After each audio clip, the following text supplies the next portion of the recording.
দুধটা ছানা কেটে গেছে, এবার আমি এটাকে ছেঁকে নেব।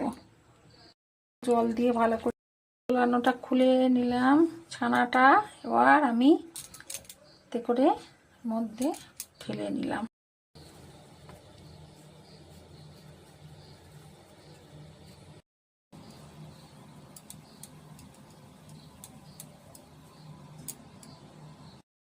তুলে দেখাচ্ছি, দেখুন কত বড় বড় হয়েছে, দেখুন কত বড় বড় হয়েছে।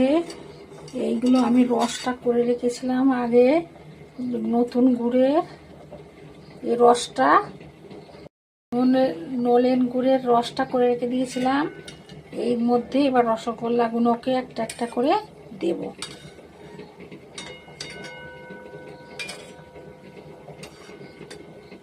6-7 ঘন্টা থাকার পর দেখবেন কি বড় বড় হয়ে যাবে। আমি তখন দেখাবো আপনাদের কত সুন্দর হয়। ছিলাম সেই রসের মধ্যে রসগোল্লাগুলোকে এখান থেকে নিয়ে